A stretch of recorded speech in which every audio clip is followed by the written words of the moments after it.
Hey everyone, welcome to our small footprint. You'll have to excuse, there's probably going to be a lot of excess noise. It is really windy. I have the windsock on, but that's probably not going to be enough. I might have to listen to this inside and come out somewhere to do it elsewhere. But today is, I think, day 4. Don't quote me on that though, but I think it's day 4. And I did watermelon jam, watermelon cordial, the ginger cordial, canned it all and filmed all that for you, and we made nachos for dinner as a nice simple dinner with some dairy-free cheese sauce for that as well. So I've recorded all of that for you to watch, so enjoy watching that, and I will see you again tomorrow probably. I need to have a chat video at some point in the next couple of days with you and figure out what else I'm doing, and there's heaps more food to go as well. So thank you very much for watching, and I will see you again tomorrow. Bye guys.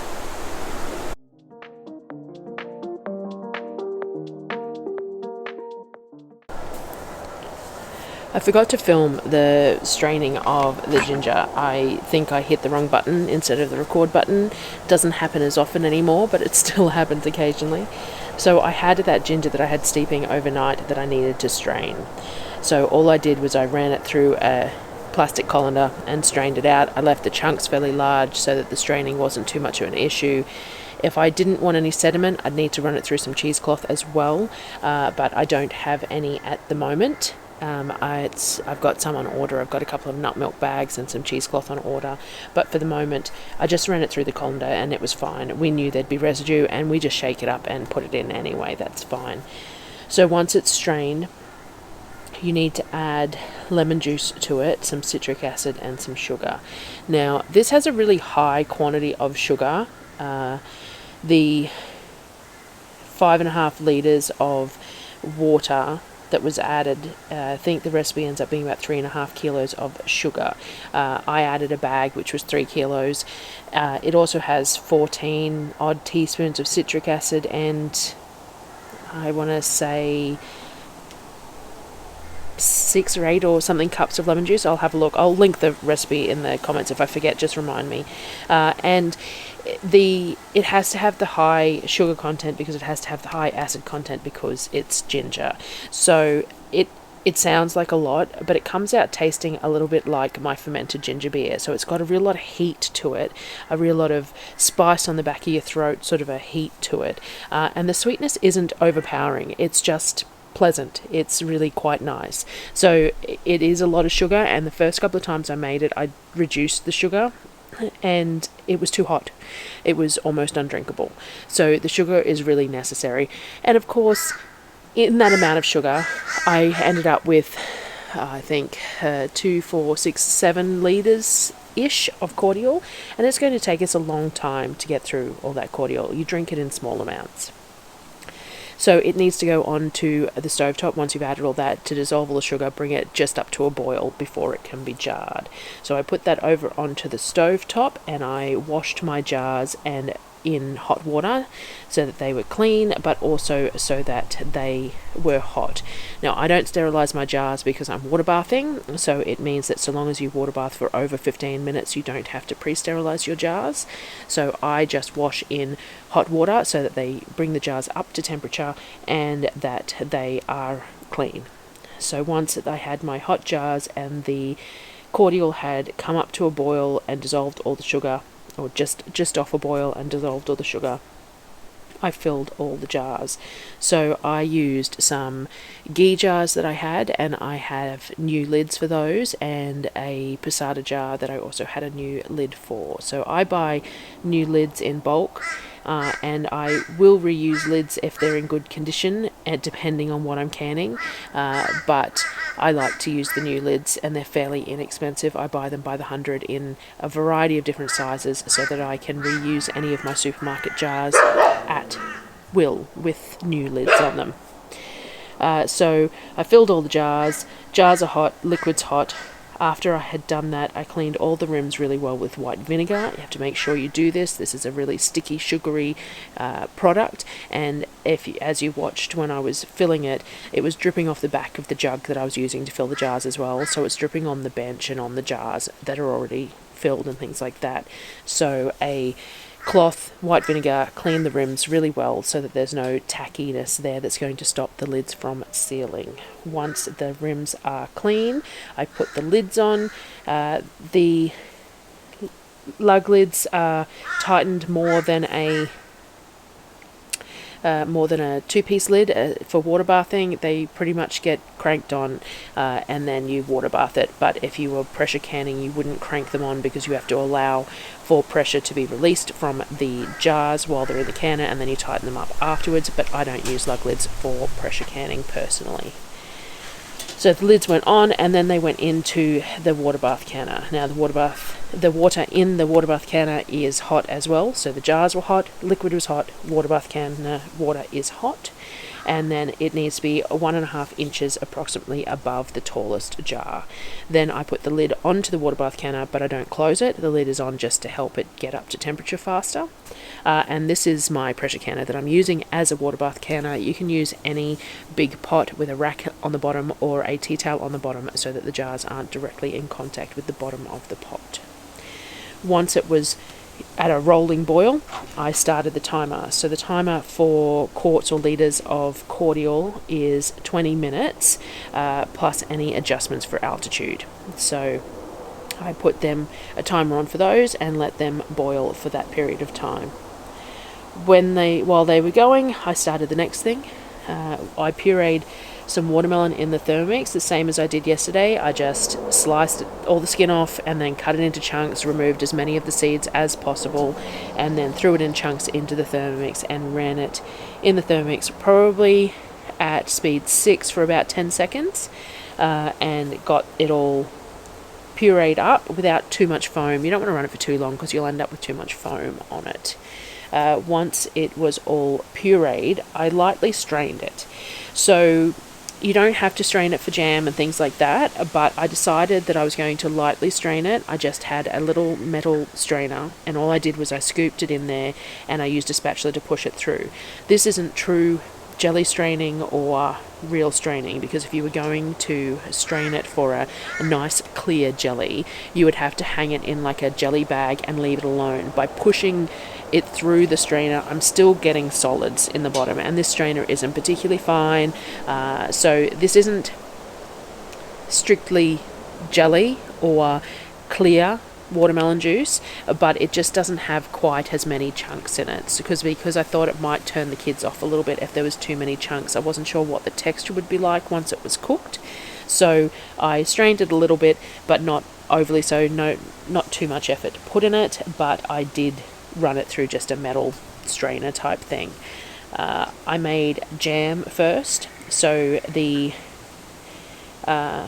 watermelon jam, again, I'll try and remember to put these links in the bottom for you. The watermelon jam was 4 cups of the juice or pulp, whichever way you wanted to do it, and then you add 4 teaspoons of the calcium water. This is a Pomona's pectin recipe, so it is a low sugar calcium derived pectin recipe. So you use 4 teaspoons of calcium water in with that juice and half a cup of lemon juice. Once you add that in, you put it on the stove and you bring it to a rolling boil. So it has to be at a rolling boil, which means that if you're putting a spoon through it, it's still boiling. It's not a rolling boil if when you run a spoon through it, it stops boiling. So I brought it to a rolling boil, and then you have a choice of adding from 3/4 of a cup to 2 cups of sugar to this batch. I added about a cup because I could only find a 1/3 size cup, so I just used 3 of them. And then you add the pectin to the sugar so that it's mixed through. This makes sure that the pectin hits the jam varied. It doesn't just hit in a clump and set. So you mix your pectin through the sugar. This is the Pomona's style. It's not Pomona's because it's from Green Living Australia, but Pomona's is where I got the recipe from, and it is a calcium derived pectin. So it's 4.5 teaspoons of that pectin mixed really well through that sugar so that it's really well dispersed. Once the jam's at that rolling boil, you add the sugar to it and you mix it. So you want to mix it for quite a few minutes because you want to bring it back up to that rolling boil, but you want to keep on agitating it so that that pectin doesn't have a chance to sort of sit and set in clumps. You want it to be spread all the way through the jam. So you want to keep on mixing while it comes back up to a rolling boil, and once it's at a rolling boil, you can turn off the heat. You do not want to heat it for too long once the pectin's in there. I think it's a fair amount of time, but there is a certain amount of time that if you keep the heat up too high for that amount of time, it will break the pectin down and it will not set. So I always bring it up to a rolling boil. It starts foaming then anyway, so you can't leave it running because it'll overflow everywhere. So I bring it up to a rolling boil, and then I turn it off and I keep on stirring it as the foam settles back into the jam, and then I can it. So once I pulled it off the heat, I filled my jars. These are just little 250ml jars, lug lid jars as well. And they this 4-cup batch of jam filled those 4 jars and had a little bit extra for the kids to try that I just put in the bottom of another jar. So again, filled the jars, cleaned the rims with white vinegar. Again, it's a sticky, tacky sort of a substance, so you want to make sure your rims are clean. White vinegar and a cloth, paper towel, tea towel, whatever you happen to have there, cleaning the rims with the white vinegar, and then placing the lids on and turning them till they're firm. I'm going to can these in with the next batch of things, so I just put them aside for the moment to wait. Next thing I had to do was pull that ginger cordial out of the canner. So these are all the jars of the cordial. You can see there's a little bit of sediment in the bottom of the jars. As I said, we're not overly concerned. We just give the jars a mix before we pour it into our cups, and we use it with soda water generally. This could be drunk with plain water, I'm sure, and it could probably be warmed up as well. You could probably add it to some hot water as like a ginger tea for an upset tummy or something like that. We will try it in a few different ways, because I bought 7 kilos of ginger, so I have heaps of ginger that I can use. I'm going to keep a whole bunch of it to do a big row of it planted, but I can definitely make a few more batches of these if I can find jars for it. So I have a whole lot of posada jars, but I've run out of new lids for them, so I have to order some. But anyway, ginger cordial out of the canner. Next thing I was doing was I was going to try some watermelon cordial. Now, Darryl doesn't like watermelon. I don't mind it, but Darryl doesn't like it. But this might be more for the children over summer than for us. I did the same thing with the mild straining, and potentially that might be an issue with a cordial. It will probably separate slightly and have some solids in it, but I don't think it's going to matter for the use that we will have. But I strained it the same way. The recipe calls for 8 cups of juice. I ended up with 15 cups of juice, and I altered the recipe accordingly to suit that amount of juice. I'll try and remember to put this link as well in the bottom of in the comments, so that you can see the approved canning method, recipe, whatever for it. It's a watermelon lemonade concentrate, basically. So it has a lot of lemon juice in it because of that, and therefore a fairly high quantity of sugar as well. We did a strawberry lemonade concentrate a while back that is basically the same sort of thing, but with strawberry puree, obviously. And I reduced the sugar in it because it just seemed to be such a huge quantity of sugar, but I'm not a fan of it. It's very acidic. It is sort of like drinking a strawberry cider, which isn't really what I was after. I don't drink a lot of alcohol, and I like a cider, but it's not something that I want with my dinner every night or anything like that. So Darryl doesn't mind it. It's not hugely to my taste, and I'm a bit sad that I wasted all those fresh strawberries on it when I'm not overly keen on it. We will use it regardless, but because of that, I didn't reduce the sugar in this batch. I decided to stick with it. Again, it's a cordial, so it's going to be drunk in small amounts, and sugar in moderation and all that kind of thing, especially when canning. So it had a whole lot of lemon juice, a whole lot of sugar. It goes on the stove, and you bring it to, again, just to a boil.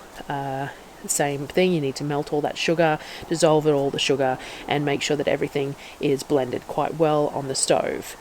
While that was on the stove, I grabbed all that puree that I had excess from straining, and filled these silicone loaf pan things with the puree. So what I'm going to do is I'm just going to freeze them in these loaf pans, and I'm going to pop them out once it's frozen and stick them in some Ziploc bags or something, and leave them in the freezer. And this can be used in summer or spring summer when there aren't any watermelons around, for our smoothies. I think that'll work really well.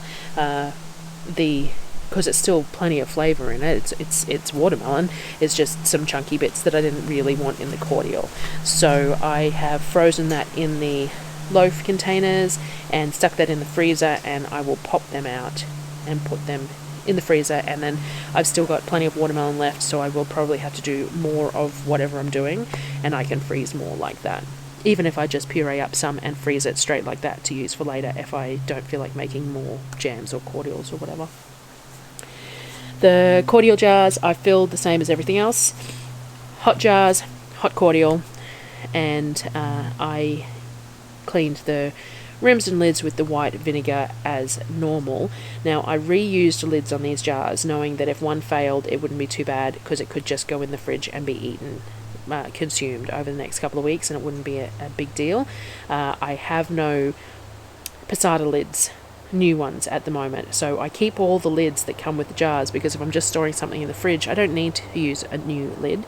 So I have the old lids for that sort of purpose, but I don't normally can with them, just because there's so much time and effort in canning that if I have new lids, I'm going to use them because it's less likely to fail, and all that time spent is less likely to be wasted.